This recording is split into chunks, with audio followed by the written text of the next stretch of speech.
ప్రభువైన యేసుక్రీస్తు నామములో మీకందరికీ శుభములు. మనము పవిత్రీకరణ లేక పరిశుద్ధపరచబడుట అనే ఈ అంశాన్ని గురించి ధ్యానం చేస్తూ చాలా దూరమే వచ్చాం. ఈ ప్రక్రియ మన జీవితమంతా కొనసాగేటువంటి ప్రక్రియ. మనం రక్షింపబడినప్పుడు ప్రారంభమై మనము దేవుని సన్నిధిలో నిలవబడే వరకు అది కొనసాగుతుంది అని మనం తెలుసుకున్నాం. ఈ రోజున ఈ ప్రక్రియలో మరొక ముఖ్యమైనటువంటి అంశాన్ని మనం తెలుసుకోబోతున్నాం. ఆత్మ సంబంధి అయిన వాడు ఫలిస్తాడు అనే విషయాన్ని. నిన్నటి దినాన ఆత్మ సంబంధి అనగా ఎవరు అనే సంగతిని గురించి ఒక 4 విషయాలు చెప్పుకున్నాం. అందులో 2 ధ్యానం చేశాం. మొదటిది ఆత్మానుసారమైన జీవితం గలవాడే ఆత్మ సంబంధి అని మనం చెప్పుకున్నాం. ఆత్మానుసారమైన జీవితం గలవాడు అంటే మనకు తెలిసిన మాటల్లో చెప్పుకుంటే రక్షించబడి రక్షణలో ఎదుగుచూ ఉన్నవాడు అని చెప్పవచ్చు. లేక పరిశుద్ధపరచబడి పరిశుద్ధతలో కొనసాగుచూ ఉన్నవాడు అని చెప్పవచ్చు. లేదా నీతిమంతునిగా తీర్చబడి పరిశుద్ధపరచబడు క్రమంలో అభివృద్ధి పొందుచూ ఉన్నవాడు అని చెప్పవచ్చు. లేదా ఆత్మచేత ముద్రించబడి ఆత్మపూర్ణుడిగా కొనసాగుచూ ఉన్నవాడు అని చెప్పవచ్చు. ఇవన్నీ మన యొక్క క్రైస్తవ జీవితాన్ని సూచిస్తున్నాయి. అలానే రెండవ విషయం మనం ఏం చెప్పుకున్నామంటే ఆత్మ సంబంధి పరిశుద్ధాత్మ నడిపింపును తన జీవితంలో గ్రహిస్తాడు అని కూడా చెప్పుకున్నాం. ఎందుకంటే లేఖనం చెబుతుంది, నా గొర్రెలు నా స్వరం వినును. అంటే వాడు దేవుని స్వరాన్ని గుర్తించగలడు. రెండవది వినిన స్వరానికి లోబడతాడు అనే 2 విషయాలు మనం నిన్న చెప్పాం. ఈ రోజున మనం ఆత్మ సంబంధి అయిన వాడు ఆత్మ ఫలమును ఫలిస్తాడు అనే సంగతిని గురించి ధ్యానం చేస్తాం. క్రీస్తుతో అంటు కట్టబడినందున పరిశుద్ధాత్మ బలము వలన ఫలించు గుణలక్షణాలు కలిగి ఉంటాడు. అలానే 4వ విషయం ఆత్మను అనుసరించి క్రమముగా నడుచుకొనివాడు ఆత్మ సంబంధి అని ఈ 4 సంగతులు చెప్పాం. ఆత్మను అనుసరించి క్రమముగా నడుచుకొనివాడు అంటే ఇది ఆ వ్యక్తి యొక్క జీవిత విధానాన్ని ప్రవర్తనను సూచిస్తూ ఉంది. దీనిని గురించి నేను ఇప్పుడు చెప్పబోవట్లేదు. ఎందుకంటే ఐ థింక్ శుక్రవారం కానీ శనివారం కానీ దీని గురించి మనం వివరంగా చెప్పుకున్నాం ఆల్రెడీ. ఆత్మను అనుసరించి క్రమముగా నడుచుకునుట అంటే ఏంటో. కాబట్టి మీకు వీలైతే ఆ రోజు యూట్యూబ్ని చూస్తే మీకు దాని గురించినటువంటి వివరం తెలుస్తుంది. కాబట్టి ఈరోజు మనం మూడవది ఆత్మ సంబంధి ఆత్మ ఫలమును ఫలిస్తాడు అనే సంగతిని గురించి మనం ఆలోచన చేద్దాం. గలతీ పత్రికలో మనం చదివిన వాక్య భాగాన్ని ఒకసారి చూద్దాం. 19వ వచనం నుండి నేను చదువుతున్నాను. శరీర కార్యములు స్పష్టమై ఉన్నవి, అవేవనగా జారత్వము, అపవిత్రత, కాముకత్వము, విగ్రహారాధన, అభిచారము, ద్వేషములు, కలహము, మత్సరములు, క్రోధములు, కక్షలు, భేదములు, విమతములు, అసూయలు, మత్తతలు, అల్లరితో కూడిన ఆటపాటలు మొదలైనవి. వీటిని గూర్చి నేను మునుపు చెప్పిన ప్రకారము ఇట్టి వాటిని చేయువారు దేవుని రాజ్యమును స్వతంత్రించుకొనరని మీతో స్పష్టముగా చెప్పుచూ ఉన్నాను. 22వ వచనం. అయితే ఆత్మఫలమేమనగా ప్రేమ, సంతోషము, సమాధానము, దీర్ఘశాంతము, దయాళుత్వము, మంచితనము, విశ్వాసము, సాత్వికము, ఆశానిగ్రహము. ఇట్టి వాటికి విరోధమైన నియమమేమీ లేదు. క్రీస్తు యేసు సంబంధులు శరీరమును దాని ఇచ్చలతోనూ దురాశలతోనూ సిలువ వేసి ఉన్నారు. ఈ మాటలు క్రైస్తవ జీవితంలో చాలా అవసరమైనటువంటి మాటలు. శరీర కార్యములను గురించి వ్రాశాడు మొదట. ఒక విశ్వాసి యొక్క జీవితంలో ఆత్మకు శరీరానికి మధ్య జరిగేటువంటి పోరాటాన్ని గురించి చెప్పాడు. ఆత్మచేత శారీర క్రియలను చంపితే మీరు జీవిస్తారు అని కూడా చెప్పాడు. ఆ తర్వాత ఆత్మానుసారులు శరీర సంబంధులుగా ఉండకూడదు అనే విషయాన్ని కూడా వాక్యంలో క్లియర్గా చెప్పాడు. శరీరానుసారులుగా ఉండుట అంటే ఏంటి అని అడిగితే శరీర కార్యాలు వారిలో కనపడతాయి అని చెప్పాడు. శరీర కార్యములను అభ్యసించువారు దేవుని రాజ్యాన్ని స్వతంత్రించుకోరు అని మాట్లాడుతూ ఉన్నాడు. అయితే రక్షించబడినటువంటి వ్యక్తి శరీర కార్యాలకు మరలా గురయ్యే అవకాశం ఉంది. కానీ వాటిని జయించి ఆత్మానుసారులుగా జీవించడం గురించి మాట్లాడుతూ ఉన్నాడు. సో మనకి ఇక్కడ కాషన్ ఏంటంటే శరీర కార్యాలు దేవుని ఎదుట నిన్ను నిలవబెట్టలేవు. పరిశుద్ధతే దేవుని ఎదుట నిన్ను నిలవబెడుతుంది. పరిశుద్ధత లేకుండా ఎవడు దేవుణ్ణి చూడలేడు. సో అంచేత మనం వాటిని విసర్జించాలి అనేది ఇక్కడ మనకు హెచ్చరిక అన్నమాట. శరీర కార్యాలు 15 వ్రాయబడ్డాయి అక్కడ. 15 రాసి ఇంకా ఏమన్నాడంటే అది లిస్ట్ కంప్లీట్ అవ్వలేదని చెప్పాడు. ఏం చెప్పాడు? మొదలైనవి అన్నాడు అన్నమాట. మొదలైనవి అంటే ఇంకా చాలా ఉన్నాయని అర్థం అన్నమాట. సో ఇక్కడ రాసినవి మాత్రమే కాదు, ఇంకా చాలా ఉన్నాయి. తర్వాత బహుశా అందరిలోనూ ఇవి కనిపించకపోవచ్చు ఒకటే స్థాయిలో. బట్ అండర్లయింగ్ అంటే మన యొక్క హృదయాంతరంగంలో ఇవన్నీ కూడా నిగూఢంగా ఉంటాయి. సో వాటిని మనం చూడాలి. ఓకే, అది శరీర కార్యములు. అయితే ఆత్మ సంబంధి అయిన వాడు ఆత్మ ఫలము ఫలించాలి అని చెప్పాడు. ఆత్మ ఫలం ఏంటో వివరించాడు ఇక్కడ 22వ వచనంలో చాలా క్లియర్గా వివరించాడు. అయితే ఇక్కడ మనం కొన్ని స్పష్టత మనకి కొంత రావాలి. అదేంటంటే ఆత్మ వరములు ఆత్మ ఫలములు రెండు వేర్వేరు, రెండు ఒకటి కాదు. చాలాసార్లు చాలామంది ఆత్మ వరములే ఆత్మ ఫలములుగా అభిప్రాయపడేటువంటి అవకాశం ఉంది. కానీ రెండు వేరువేరు. ఆత్మ వరములు దేవుడు ప్రతి వ్యక్తికి తన చిత్తానుసారంగా పంచి ఇస్తాడు అని వ్రాయబడి ఉంది. అందరికీ ఆత్మవరాలు ఒకేలాగా ఉండవు. ఒక్కొక్కరికి వేరువేరు వరాలు ఇస్తాడు దేవుడు. అయితే ఈ వరాలకు ఉన్నటువంటి ఉద్దేశం ఏంటి అంటే పరిచర్య ధర్మము జరగాలి, సంఘము క్షేమాభివృద్ధి చెందాలి అనేటువంటి ఉద్దేశముతో ఈ ఆత్మ వరములను దేవుడు అనుగ్రహిస్తున్నాడు. దీనిని ఇంకొకలా చెప్పాలంటే పరిచర్య జరిగించటానికి దేవుడు మనకి అనుగ్రహించినటువంటి సామర్థ్యములు, ఆ సామర్థ్యములతో మనము దేవుని యొక్క పరిచర్యను చేసి సంఘాన్ని క్షేమాభివృద్ధి చెందిస్తాం. అది ఆత్మవరముల యొక్క విషయం. దీని గురించి మీరు ఇంకా తెలుసుకోవాలి అనుకుంటే కొరింథీయులకు రాసినటువంటి మొదటి పత్రిక 12వ అధ్యాయం మీరు ఇంటికి వెళ్ళి చదువుకోండి. అలాగనే రోమీయులకు రాసినటువంటి పత్రిక 12వ అధ్యాయం కూడా మీరు ఇంటికి వెళ్ళి చదివితే ఈ రెండింటిలో కూడా కృపావరములను గురించి లేక ఆత్మవరములను గురించి వ్రాయబడింది.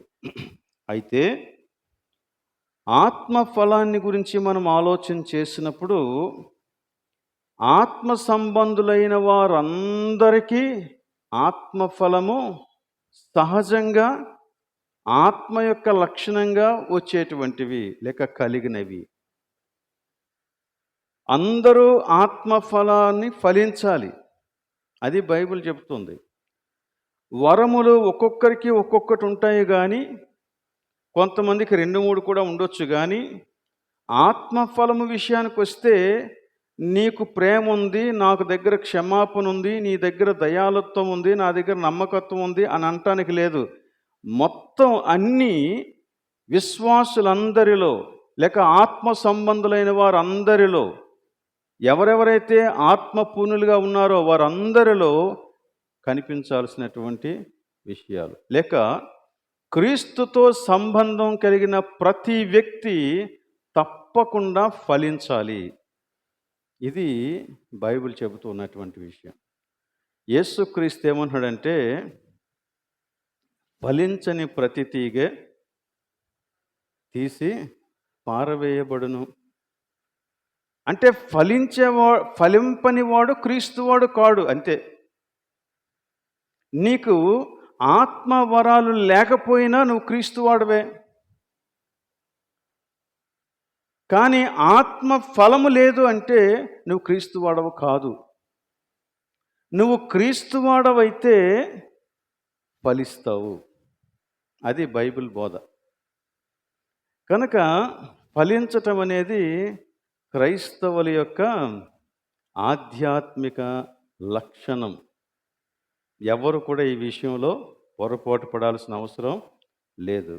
విశ్వాసి అయిన ప్రతి వ్యక్తి, నీవెవరివైనా సరే, ఎంత పెద్దవాడవైనా ఎంత చిన్నవాడివైనా ఆత్మ ఫలము ఫలించాల్సిందే. ఇది బైబిల్ చెబుతున్నటువంటి మాట. అయితే ఆత్మ ఫలము ఫలించేటువంటి ఆ స్థితి వేరువేరుగా ఉండొచ్చు, లేక స్థాయి వేరువేరుగా ఉండొచ్చు. ఒక వ్యక్తి యొక్క పరిపక్వతను బట్టి లేక ఆధ్యాత్మిక ఎదుగుదలను బట్టి ఆ వ్యక్తి యొక్క జీవితంలో ఒకడు 30 ఫలించవచ్చు, ఇంకొకడు 60 ఫలించవచ్చు, ఇంకొకడు 100 ఫలించవచ్చు. ఆ స్థాయిల్లో వేరువేరుగా ఉండొచ్చేమో కానీ ఫలం మాత్రం ఉండాల. దేవుడే వ్యవసాయం చేస్తున్నాడు, దేవుడు ఫలం కోసం వెతుకుతూ ఉన్నాడు. ఫలం కంపల్సరీ. ఫలం లేకపోతే చెట్టుని నరికేయమంటున్నాడు. ఫలం లేకపోతే ఆ కొమ్మను తీసేస్తాను అంటున్నాడు. ఫలం లేకపోతే వెంటనే దేవుడు చెట్టుని శపించాడు, అది ఎండిపోయింది. సో ఫలము క్రైస్తవ జీవితంలో అసలు తృణీకరించవలసిన విషయం కాదు, విస్మరించాల్సిన విషయం కాదు.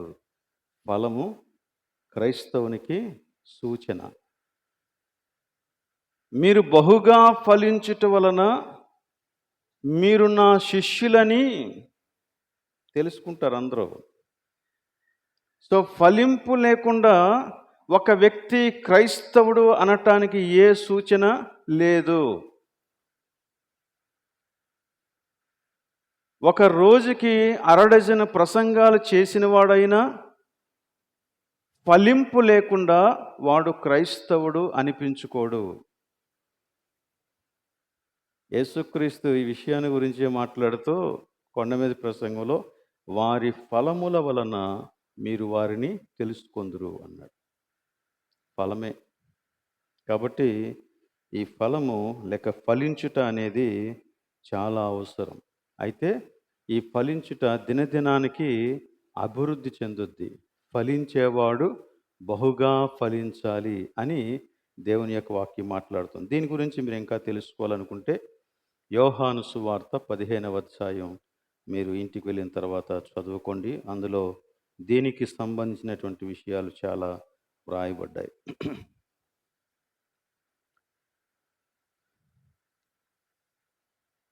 ఒక వ్యక్తి అతనికున్న ఆత్మ వరములను బట్టి ఆత్మ సంబంధిగా గుర్తించబడడు. ఒక వ్యక్తి కేవలం అతనికున్న ఆత్మ ఫలములను బట్టి మాత్రమే అతడు ఆత్మ సంబంధిగా గుర్తించబడతాడు. ఆత్మ వరములను బట్టి కాదు, ఆత్మ ఫలములను బట్టి. ఉదాహరణకి కొరింథు సంఘాన్ని మనం చూద్దాం. కొరింథీయులకు రాసినటువంటి మొదటి పత్రిక మొదటి అధ్యాయం 7వ వచనం చదవండి.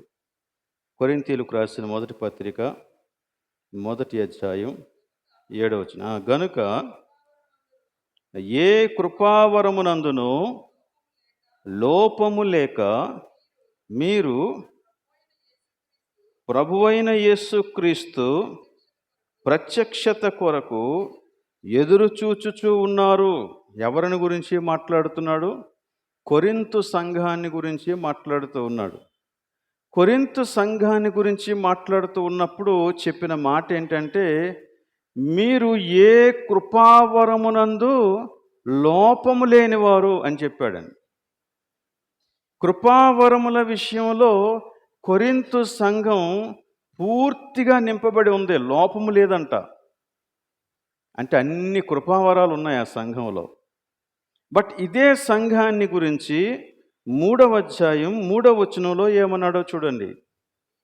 మీలో అసూయయు కలహమును ఉండగా మీరు శరీర సంబంధులై మనుష్యరీతిగా నడుచుకుని వారు కారా?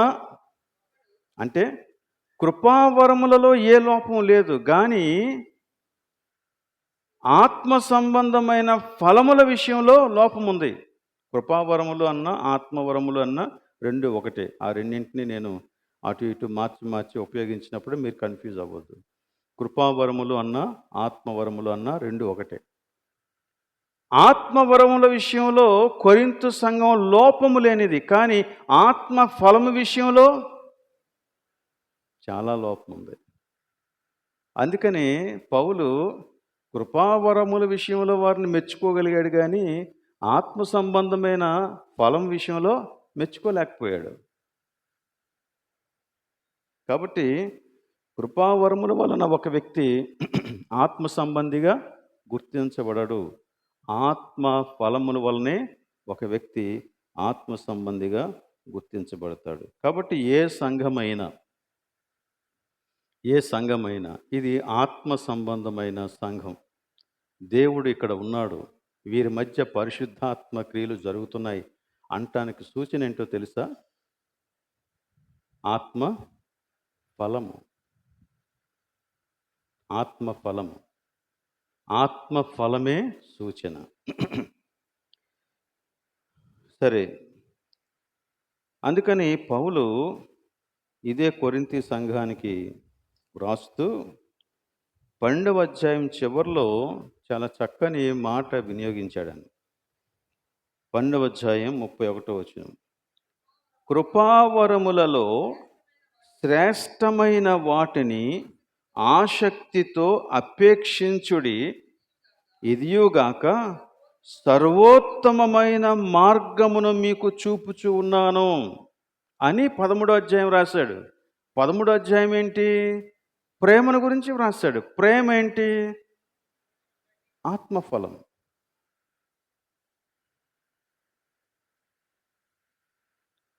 కృపావరములు మీకు అవసరమే. పరిచర్య జరగటానికి కృపావరములు అవసరమే. కృపావరములు అందరికీ ఒకేలా ఉండవు. ఒక్కొక్కరికి దేవుడు ఒక్కొక్క కృపావరం ఇస్తాడు. వాటిలో శ్రేష్టమైన వాటిని మీరు అపేక్షించండి. అలా ఆశ కలిగి ఉండడం తప్పేం కాదు. కృపావరములను గురించి, ఆత్మవరములను గురించి ఆశ కలిగి ఉండడం తప్పు కాదు. కానీ దీనికంటే సర్వోత్తమమైన ఒక మార్గం ఉంది అన్నాడు. ఏంటి ఆ మార్గం అంటే? ప్రేమ అన్నాడు. దీనిని మనం ఇంకొకలాగా ఎలా చెప్పొచ్చు అంటే, ఆత్మ ఫలము లేకుండా ఆత్మ వరములను కూడా మనము సరిగా వినియోగించలేము. ఆత్మ ఫలము లేకపోతే ఆత్మ వరములు దుర్వినియోగపరచబడతాయి. ఎలా దుర్వినియోగపరచబడతాయి? ఆత్మ ఫలము లేకపోతే ఆత్మ వరములు ఒక వ్యక్తి తన్ను తాను గొప్ప చేసుకోవటానికి వినియోగిస్తాడు, ఇతరులను తృణీకరిస్తాడు. కాబట్టి అప్పుడు ఏం జరుగుద్దంటే, ఏ సంఘ క్షేమాభివృద్ధి కోసం దేవుడు ఆత్మవరాలను ఇచ్చాడో అవే ఆత్మవరాలు సంఘము క్షీణించిపోవటానికి అవి నిలబడతాయి. కాబట్టి ఆత్మవరమైన ఆత్మ ఫలము వలనే సరిగా వినియోగించబడుతుంది. కాబట్టి ఆత్మ ఫలము ఎంత అవసరమో ఈ విషయాలన్నిటిని బట్టి మనం అర్థం చేసుకోవాలి. ఇప్పటికి మనం 5 సంగతులు చెప్పుకున్నాం. మొదటిది ఏంటంటే ఆత్మ వరము వేరు, ఆత్మ ఫలం వేరు. రెండవది ఏంటంటే ఆత్మ ఫలము అందరూ ఫలించాల. ఇది ఒక్కొక్కరికి పంచి ఇచ్చేది కాదు, అందరూ ఫలించాలి. విశ్వాసులైన వారందరూ ఫలించాలి. నీ దగ్గర ఆత్మ వరాలు ఉన్నాయి, నా దగ్గర ఆత్మ ఫలాలు ఉన్నాయి అంటానికి లేదు. అందరూ ఫలించాలి. ఇక మూడవది ఏంటంటే ఒక వ్యక్తి ఆత్మ సంబంధిగా గుర్తించబడాలి అంటే అది ఆత్మ వరాలను బట్టి కాదు, ఆత్మ ఫలాలను బట్టి అని మనం తెలుసుకున్నాం. నాలుగోది ఏంటంటే ఆత్మ వరముల కంటే ఆత్మ ఫలములు సర్వోత్తమమైనటువంటి మార్గాన్ని చూపెడుతున్నాయి. ఇంకా చెప్పాలంటే ఆత్మ ఫలము వలనే ఆత్మ వరములు సరిగా వినియోగించబడతాయి దేవుని ఉద్దేశ ప్రకారంగా. ఇక ఐదవది ఏం చెప్పుకున్నామంటే ఆత్మ ఫలములు రైట్ ఆత్మ ఫలం యొక్క ఫలింపు వారి వారి యొక్క ఆధ్యాత్మిక స్థితిని బట్టి వేరువేరుగా ఉండొచ్చు అని కూడా 5 సంగతులు మనం చెప్పుకున్నాం. అయితే ప్రతి ఒక్కడు ఈ ఫలింపు విషయంలో దినదినాభివృద్ధి చెందుతాడు అని మనం చెప్పుకున్నాం. సరే, ఇప్పుడు గలతీ పత్రిక 5వ అధ్యాయం 22లోనికి వచ్చి అక్కడ చెప్పినటువంటి సంగతులను గురించి కొంచెం ఆలోచన చేద్దాం. 22వ వచనం, అయితే ఆత్మఫలమేమనగా ప్రేమ, సంతోషము, సమాధానము, దీర్ఘశాంతము, దయాళుత్వము, మంచితనము, విశ్వాసము, సాత్వికము, ఆశా నిగ్రహము. ఇట్టి వాటికి విరోధమైన నియమమేదియూ లేదు. ఇక్కడ 9 సంగతులు చెప్పాడు. 9 సంగతులు చెప్పాడు. 9 సంగతులు చెప్పి ఫలము అని ఏకవచనం వాడాడు. దాన్ని అర్థం చేసుకోవటానికి నేను చాలాసార్లు ఫెయిల్ అయ్యాను. ఒక విధంగా రకరకాలుగా ఇతరులు చేసినటువంటి బోధన కూడా నేను విన్నప్పుడు అది నిజమే అని అనిపించేది, కానీ అలా కాదు. ఇప్పుడు ఉదాహరణకి ఫలములు అన్నాం అనుకోండి, మనం మార్కెట్లోనికి వెళ్తే బోల్డ్ ఫలాలు కనపడతాయి. అరటిపండు కనపడుతుంది, తర్వాత ఇంకా ఇప్పుడు వస్తున్న పెద్ద పండు ఏంటుండదు, వాటర్ మిలాన్ కనబడుతుంది, ఇంకా మామిడి పండు కనబడుతుంది, ఇంకా రకరకాల పళ్ళు కనబడతాయి. అన్ని పళ్ళున్నా అలాగా ఇక్కడ దీనిని 9 లక్షణాలు చెప్పినా 9 ఫలాలుగా మాత్రం చెప్పలేదు. అరటిపండు ఒక చెట్టుకి కాస్తుంది ఏమని, మిగిలిన పళ్ళు కూడా వేరు వేరు చెట్లకి కాస్తాయి. ఇక్కడ విశ్వాసి దేవునితో సంబంధం కలిగి ఆ ఒకే చెట్టు యొక్క ఫలాన్ని గురించి మాట్లాడుతూ ఉన్నాడు. సో ఇక్కడ ఒక రకం ఫలమే అది దేవుని యొక్క పరిశుద్ధాత్మ వలన కలిగేటువంటి ఫలం. అది ఒకటి. లేదా ఇంకొంతమంది ఎలా చెప్పారంటే, ఉదాహరణకి ద్రాక్ష గెల ఉందనుకోండి, ఒక్క గెలలోనే బోలెడు పళ్ళు ఉంటాయి, ఒక్క గెలలోనే బోలెడు పళ్ళు ఉంటాయి. అలా ఈ 9 మనం అర్థం చేసుకోవాలి అని చెప్పారు. కానీ అది కూడా కాదు యాక్చువల్గా చెప్పాలి. ఒకే గెలలో ఉన్నటువంటి ద్రాక్ష పళ్ళు కూడా ఒక్కొక్కసారి ఒకటే రకమైనటువంటి టేస్ట్ని ఇవ్వకపోవచ్చు, వేరువేరుగా ఉంటాయి కొన్ని వాటి యొక్క రైపింగ్ని బట్టి. కానీ ఇక్కడ ఆత్మ ఫలాన్ని గురించి మాట్లాడినప్పుడు ఈ విషయాన్ని అర్థం చేసుకోవటానికి నేను ప్రయత్నం చేస్తూ ఉండగా ఎస్డి గార్డన్ అని ఒక బైబిల్ వ్యాఖ్యాత ఉన్నాడు. అతడు వ్రాసినటువంటి వ్యాఖ్యానం నాకెందుకో అది సరైందని అనిపించింది. వాక్యానుసారమని అనిపించింది. ఆయన ఏమంటాడంటే, ఇవన్నీ కూడా ఒక్కటే ఫలాన్ని సూచిస్తున్నాయి అన్నాడు. ఏంటా ఒక్క ఫలము అంటే, ఆ ఒక్క ఫలము ప్రేమే అన్నాడు. మిగిలినవన్నీ కూడా ఆ ప్రేమలో నుండి ప్రవహించేటువంటి సుగుణాలు అన్నాడన్నమాట. వేరు వేరు గుణలక్షణాలు అని చెప్పాడన్నమాట. ఇవన్నీ కూడా ఒకదానితో ఒకటి లింక్. ప్రేమ లేకపోతే వీటిలో ఏ ఒక్కటి కూడా ఆ వ్యక్తిలో ఉండేటువంటి అవకాశం లేదు అనేసాడు. ప్రేమ ఉంటేనే మిగిలినవన్నీ కూడా అందులో ఉంటాయి, లేదంటే మిగిలినవి ఏవీ ఉండవన్నాడు అన్నమాట. మనం కొంచెం ఆలోచన చేస్తే అది కరెక్టే. చూడండి, ఇక్కడ ఏమని చెప్పాడు? మొట్టమొదట ప్రేమని చెప్పాడు. ఈ ప్రేమ అని చెప్పినప్పుడు దేని గురించి మాట్లాడుతూ ఉన్నాడు? ఖచ్చితంగా అది ఆత్మఫలం గనక, దేవుని దగ్గర నుండి వచ్చినటువంటి ఫలం గనక దేవుని ప్రేమను గురించే మాట్లాడుతున్నాడు. దేవుని యొక్క ప్రేమను గురించి మాట్లాడుతూ ఉన్నాడు. ఈ ప్రేమ రక్షించబడిన వాని యొక్క జీవితంలోనికి దేవుడే తన యొక్క పరిశుద్ధాత్మ ద్వారా కృమ్మరించానని చెబుతూ ఉన్నాడు రోమపత్రికలో మనం చూస్తే. ఈ ప్రేమ మన యొక్క హృదయములలో కృమ్మరించబడింది. ఈ ప్రేమను బట్టి మిగిలినటువంటి లక్షణాలన్నీ ఉంటాయి అన్నాడు. సో ప్రేమ లేకుండా సంతోషం లేదు, ప్రేమ లేకుండా సమాధానం లేదు, ప్రేమ లేకుండా దీర్ఘశాంతం లేదు, ప్రేమ లేకుండా దయాళుత్వము లేదు, ప్రేమ లేకుండా మంచితనం లేదు, ప్రేమ లేకుండా విశ్వాసం అంటే ఇది యాక్చువల్గా నమ్మకత్వం లేదు. మన ఇంగ్లీష్ బైబిల్లో చూస్తే ఫెయిత్ఫుల్నెస్ అని ఉంటుంది. ఓకే, విశ్వాసము అంటే ఇక్కడ నమ్మకత్వం. సో ప్రేమ లేకుండా నమ్మకత్వం లేదు, ప్రేమ లేకుండా సాత్వికము లేదు, ప్రేమ లేకుండా ఆశా నిగ్రహం లేదు. ఇవన్నీ ప్రేమతో లింక్ అయి ఉన్నాయి. నిజమైనటువంటి సంతోషం ఎక్కడ ప్రేమ ఉంటుందో అక్కడ ఉంటుంది. నిజమైనటువంటి సమాధానం ఎక్కడ ప్రేమ ఉంటుందో అక్కడే ఉంటుంది.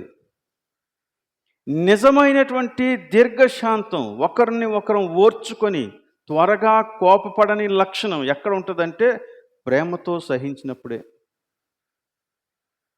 అలాగనే నిజమైనటువంటి దయాళుత్వం అంటే దయ చూపించేటువంటి గుణం ఎక్కడ ఉంటుందంటే ఎక్కడైతే ప్రేమ ఉంటుందో అక్కడే దయ ఉంటుంది.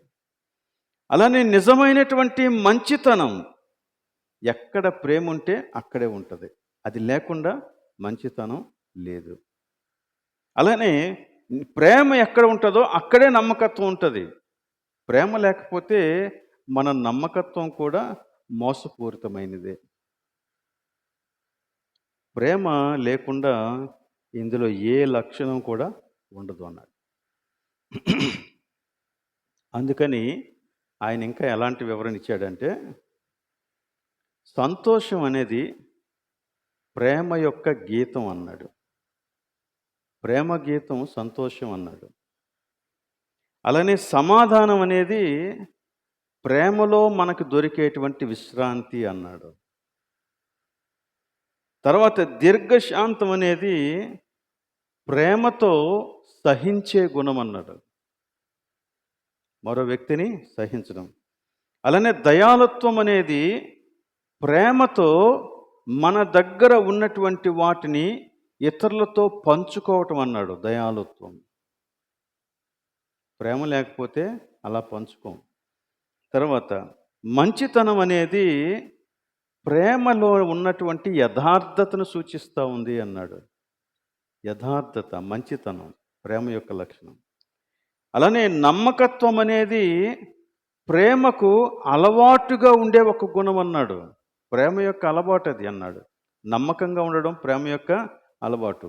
ప్రేమ లేకపోతే నమ్మక ద్రోహం చేస్తారు. తర్వాత సాత్వికం అనేది ప్రేమ యొక్క స్పర్శ అన్నాడు. సాత్వికం అంటే సంపూర్ణంగా ఒక వ్యక్తి అవతల వ్యక్తిని గూర్చినటువంటి విషయాలలో సాత్వికాన్ని వహించటం. ఓకే. చివరిగా ఆశానిగ్రహం. ఆశానిగ్రహం అంటే ప్రేమ చేత ఒకడు సంపూర్ణంగా నింపబడినప్పుడు, లేక ప్రేమ చేత పరిపాలించబడినప్పుడు తనను తాను నిగ్రహించుకొని తాను ఎంతవరకు ఉండాలో అంతవరకు ఉంటాడు అని చెప్పాడు. ఎదుటివానికి కీడు చెయ్యడు. ఎదుటివానికి కీడు చేయడు. ఆశా నిగ్రహం కలిగి ఉంటాడు. సో కనుక ప్రేమ లేకుండా ఇందులో ఏ గుణం కూడా లేదు. ప్రేమను గురించి దేవుని యొక్క వాక్యం చాలా ఎక్కువగా మాట్లాడుతూ ఉంది. యేసుక్రీస్తు కూడా ధర్మశాస్త్రాన్ని ప్రేమ అనే 2 అక్షరాల్లో మొత్తం బంధించేశాడు. ఏంటి అంటే, నీ దేవుణ్ణి ప్రేమించు, నీ సహోదరుని ప్రేమించు. అందులోనే ఈ గుణాలన్నీ కూడా ఉన్నాయి. కనుక ఒక విశ్వాసి ఫలించాల్సినటువంటి ఆత్మఫలము ఏంటి అని అడిగితే ప్రేమ. ఈ ప్రేమ లేకుండా పరిశుద్ధత సాధ్యం కాదు.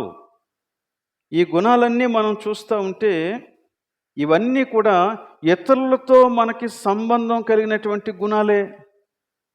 దీర్ఘశాంతం ఇతరులతో మనం ఉన్నప్పుడు కావాలి. సమాధానం ఇతరులతో మనకు ఉన్నప్పుడు కావాలి. దయాళుత్వం ఇతరులతో ఉన్నప్పుడు కావాలి. మంచితనం ఇతరులతో ఉన్నప్పుడు కావాలి. నమ్మకత్వం ఇతరులతో ఉన్నప్పుడు కావాలి. సాత్వికం ఇతరులతో ఉన్నప్పుడు కావాలి. ఆశా నిగ్రహం ఇతరులతో ఉన్నప్పుడు కావాల్సిందే. ఇవన్నీ కూడా నీ రిలేషన్షిప్స్కి సంబంధించినటువంటి విషయాలే. 2 నీ ఎమోషన్స్కి సంబంధించినవి. సంతోషం ఒకటి, కోర్స్ ప్రేమ అనేది ఇక కంప్లీట్గా మొత్తం అదే మూలమైనటువంటి ఫలం. కాబట్టి ఇది అంత ప్రాముఖ్యమైనటువంటి విషయం క్రైస్తవ జీవితం. బైబిల్లో చాలా చోట్ల ప్రేమను, పరిశుద్ధతని రెండింటిని కలిపే మాట్లాడాడు. అలాగనే ఆధ్యాత్మిక ఎదుగుదలను గురించి మాట్లాడినప్పుడు, ఒక విశ్వాసి ఎదుగుదలను గురించి మాట్లాడినప్పుడు ప్రేమను గురించే మాట్లాడాడు. దానికి మనకు ఒక మంచి ఉదాహరణ తెస్సలోనికేయ సంఘమే. తెస్సలోనికేయ సంఘాన్ని గురించి మాట్లాడినప్పుడు పౌలు ఈ సంగతిని చాలా క్లియర్గా చెప్పాడండి. చూడండి ఒకసారి. తెస్సలోనికేయులకు వ్రాసినటువంటి పత్రిక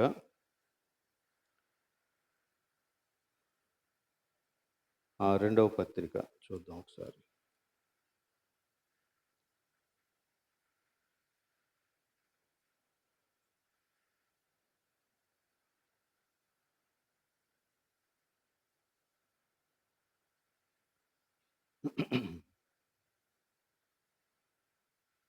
రెండవ పత్రిక 1వ అధ్యాయంలోనే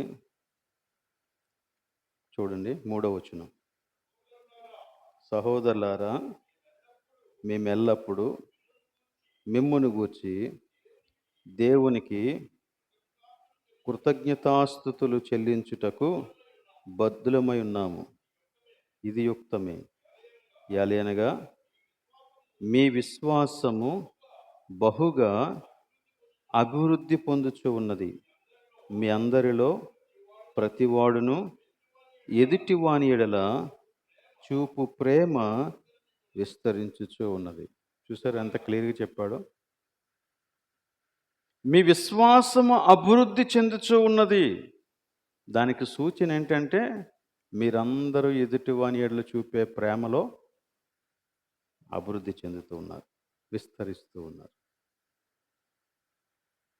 సో ఇది క్రైస్తవ జీవితంలో ది మోస్ట్ ఎసెన్షియల్ క్వాలిటీ అన్నమాట. ఒక వ్యక్తి పరిశుద్ధపరచబడుతూ ఉన్నాడు అనటానికి సూచన ఏంటి అంటే ప్రేమలో ఎదుగుతూ ఉంటాడు. ప్రేమలో ఎదుగుతూ ఉంటాడు. ప్రేమలో ఎదగటం అంటే ఏంటి మరలా? ప్రేమలో ఎదగటం అంటే ఈ లక్షణాలన్నీ కూడా ఆ వ్యక్తిలో నిరాటంకంగా ఫలించటం. సంతోషంగా ఉండడం, సమాధానంగా ఉండడం, దీర్ఘశాంతంతో మెలగటం, దయాళుత్వాన్ని చూపించటం, మంచితనాన్ని చూపించటం, నమ్మకత్వాన్ని కలిగి ఉండడం, సాత్వికాన్ని కలిగి ఉండడం, ఆశా నిగ్రహాన్ని కలిగి ఉండడం. సో, ప్రేమలో ఎదుగుట అంటే ఏంటి అంటే ఇది. కొన్నిసార్లు మనం ఎలాగ ఆలోచిస్తామంటే ప్రేమలో ఎదగటాన్ని, ఈ సంవత్సరం నేను ఒక వ్యక్తికి కొంత సహాయం చేయగలిగాను. ప్రేమ చూపించాను. వచ్చే సంవత్సరం నేను ఇద్దరికి సహాయం చేయగలగాలని నేను ప్రార్థన చేస్తున్నాను. సో, చేశాను. కాబట్టి ఇప్పుడు నేనేమంటాను? ప్రేమలో ఎదిగాను అంటాను.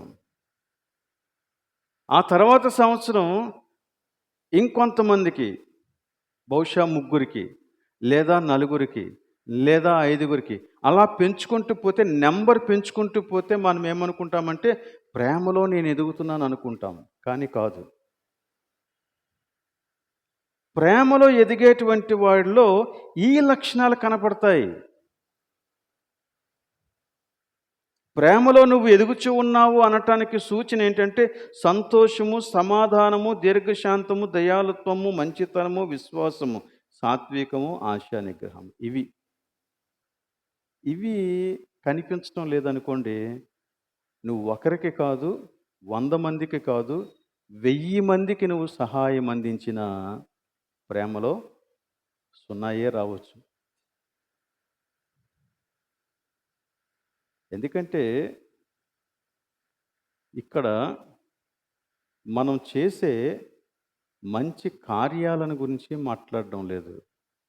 మంచి లక్షణాలను గురించి మాట్లాడుతున్నాడు. ఈ లక్షణాలలో నుంచి కార్యాలు రావాలా? కార్యాలను బట్టి ఈ వ్యక్తులు ఈ లక్షణాలు ఉన్నాయని అనుకోవటానికి లేదు. కొన్నిసార్లు ఎలా ఉంటుందంటే మార్కెట్‌లో మనకి కొన్ని కృత్రిమమైనటువంటి చెట్లు కనబడతాయి, ఫలాలు కనబడతాయి. అవన్నీ తీసుకొచ్చి మన ఇంట్లో పెడితే ఎగ్జాక్ట్‌గా సేమ్ ఒరిజినల్ లాగా కనపడతాయన్నమాట. ముట్టుకుంటేనే గాని తెలియదు దాని గురించి. ఇది ఒరిజినల్ అరటిపండా? ఇది ఒరిజినల్ యాపిలా? అని అడిగేటువంటి స్థాయికి తయారు చేస్తున్నారు.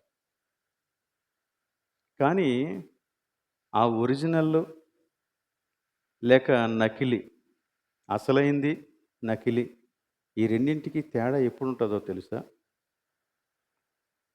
దాని మీద ఒత్తిడి పడినప్పుడు. దాని మీద ఒత్తిడి పడినప్పుడు. ఎప్పుడైతే ఒత్తిడి పడతదో అప్పుడు ఈ నకిలీది పగిలిపోతుంది, విరిగిపోతుంది, జస్ట్ అలా వ్యానిష్ అయిపోద్దన్నమాట, మాయమైపోద్ది.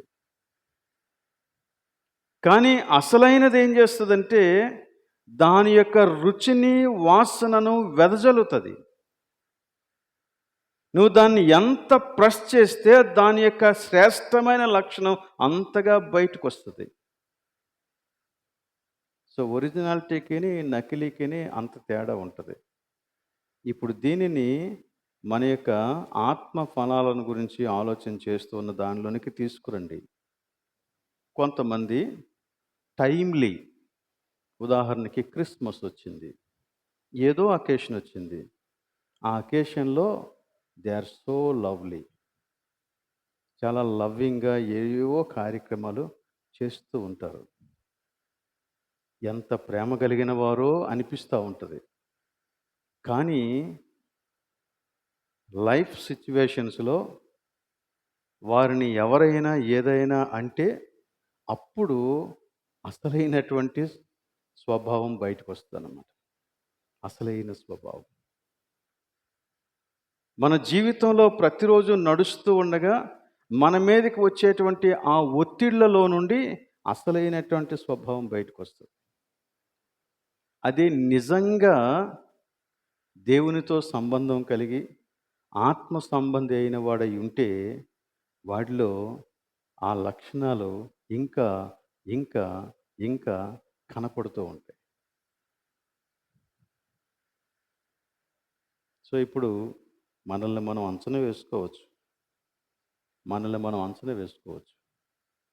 నా లక్షణాలు లేక నేను చూపించేటువంటి ఆత్మఫలం అది ఒరిజినలేనా? దేవుని దగ్గర నుంచి వచ్చిందేనా?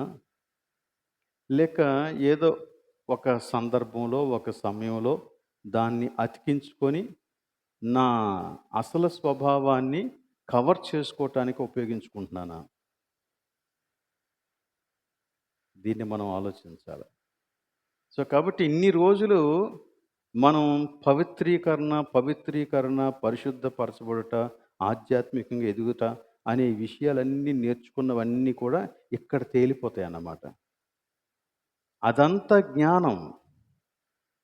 ఒక వ్యక్తి తాను బైబిల్ చూడకుండా, నోట్స్ చూడకుండా కూడా కంఠస్థం పెట్టి చెప్పేవచ్చు. జ్ఞానం అది. కానీ ఇది జీవితం. ఇది జీవితం. సో ఇప్పుడు ఈ జ్ఞానమంతా కూడా నీ జీవితంలో ఫలమై ఫలించాల. అలా ఫలించాలంటే నువ్వు దేవునితో సంబంధం కలిగి ఉండాలి. అదే యేసుక్రీస్తు చెప్పాడు. నా యందు మీరు నిలిచి ఉండండి, అప్పుడు మీరు ఫలిస్తారు. నా యందు నిలిచి ఉండని వాడు ఫలించడు, సరికదా, ఎండిపోతాడు అని చెప్పాడు అన్నమాట.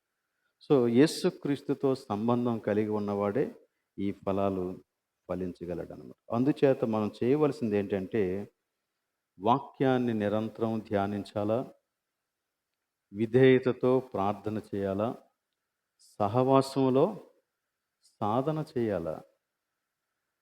అర్థమవుతుందండి? 3 విషయాలు చెప్పాను నేను. మొదటిది ఏంటి? వాక్యాన్ని ధ్యానించండి, అది నీ వ్యక్తిగతం. రెండవది విధేయతతో ప్రార్థన చేయండి, అది కూడా నీ వ్యక్తిగతం.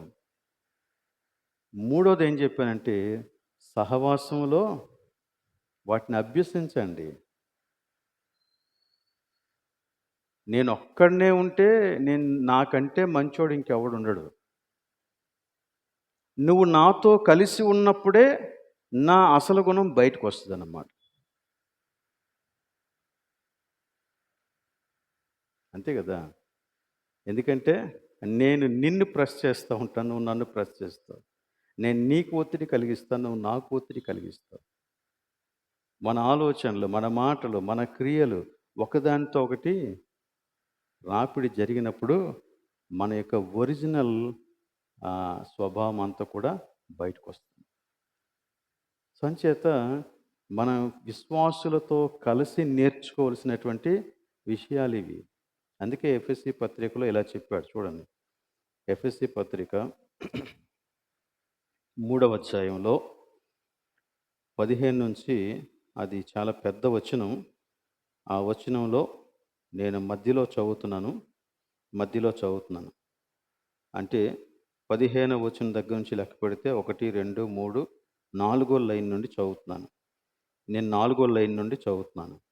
మీరు దేవుని సంపూర్ణతయందు పూర్ణులగునట్లుగా ప్రేమయందు వేరు పారి స్థిరపడి సమస్త పరిశుద్ధులతో కూడా, ఎవరితోనండి?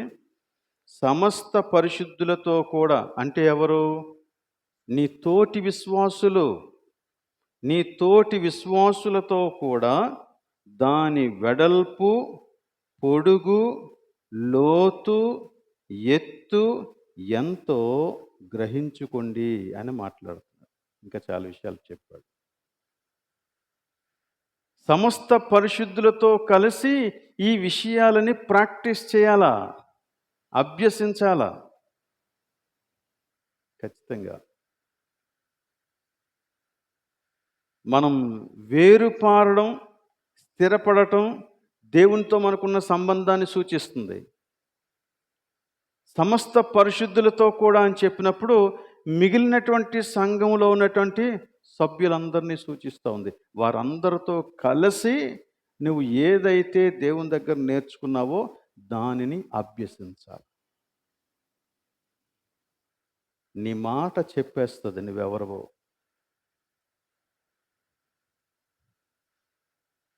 నీ ప్రవర్తన చెప్పేస్తుంది నువ్వెవరవో.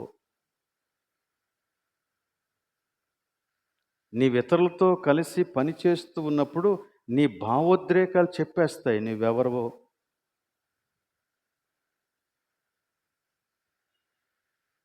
సహవాసంలో సహవాసంలో కాబట్టి దీనిని మనం అభ్యసించాల. దేవుడు అలాంటి శక్తిని, కృపను మనకివ్వాలని మనం ప్రార్థన చేయాలి ఖచ్చితంగా. ఒక హాస్పిటల్లో ఒక క్రిస్టియన్ నర్స్ ఉన్నదంట. ఆమె రోగులను చూసినప్పుడు చాలా ఓపికగా వాళ్ళని ప్రోత్సహిస్తూ చక్కగా చూసేదట. వారికి పరిచర్య చేసేదట. సో అందరూ ఆవిడ దగ్గరికి వచ్చేవారు.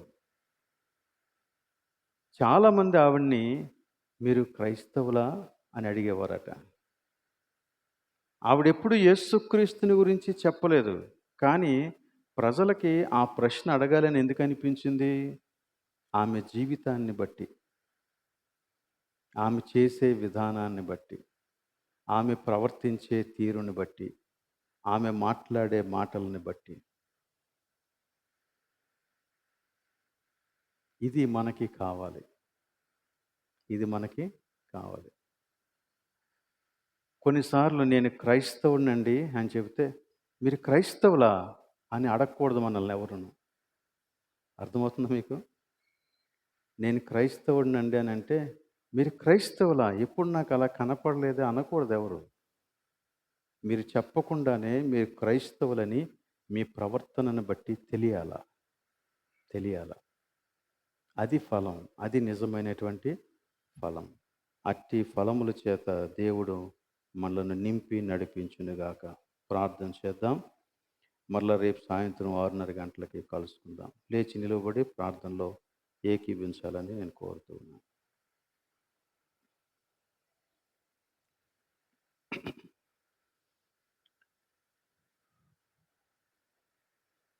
మనము కన్నులు మూసుకొని ప్రార్థన చేస్తూ ఉండగా మన మధ్య ఉన్న సుధాకర్ గారు మనల్ని ప్రార్థనలో నడిపించాలని నేను కోరుతూ ఉన్నాను.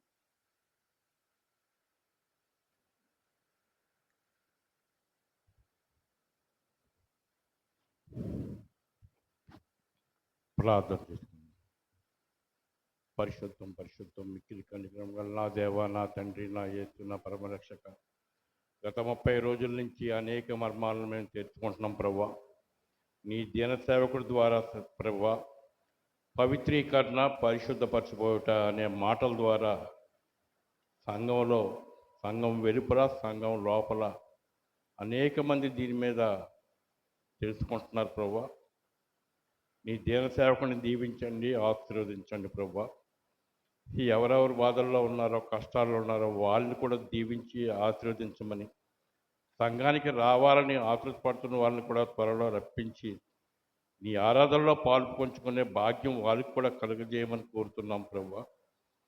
మేము మాట్లాడే మాటల్లో, మా నడవడికిలో, మా త్రోవల్లో, మా ఆలోచనలో మేము ఆత్మానుసారంగా జీవించాలని, దైవచిత్తంగా మేము నడిచే ప్రతి మార్గంలో మీరుండి నడిపిస్తారని, మీరు చెప్పే మాటల్లో మర్మాలు తెలుసుకొని ముందుకు సాగే భాగ్యం మాకు, మా సంఘానికి, మా కుటుంబ సభ్యులందరికీ అనుగ్రహించమని, ఎవరెవరు కష్టాల్లో ఉన్నారో వాళ్ళని రాత్రి దర్శించి వాళ్ళని స్వస్థపరచమని, బాధల్లో ఉన్న వాళ్ళని, కష్టాల్లో ఉన్న వారిని మీ దీవెనతో నింపమని, ఈ చిన్న ప్రార్థన ప్రభువైన యేసుక్రీస్తు వారి నామం పేరిట అతి మిక్కిలి వినయంతో వేడుకుంటున్నాం దేవా. ఆమేన్. పరలోకమందున్న మా తండ్రి, నీ నామం పరిశుద్ధపరచబడును గాక, నీ రాజ్యం వచ్చును గాక, నీ చిత్తం పరలోకమందు నెరవేరినట్లు భూమి మీద నెరవేరును గాక. మా అనుదిన ఆహారం మాకు దయచేయము. మా రుణస్థులను క్షమించిన ప్రకారం మమ్మల్ని క్షమించుము. మమ్మల్ని శోధనకి తేక కీడును తప్పించుము. ఎందుకనగా రాజ్యము, బలము, మహిమ నిరంతరము నీవై ఉన్నావు తండ్రి. ఆమేన్. మన తండ్రి అయిన దేవుని ప్రేమ, కుమారుడైన యేసుక్రీస్తు యొక్క కృప, పరిశుద్ధాత్మ యొక్క అన్యోన్య సహవాసం ఇక్కడ చేరిన మనకు సంఘమంతటికి సదాకాలము తోడే ఉండునుగాక. ఆమేన్.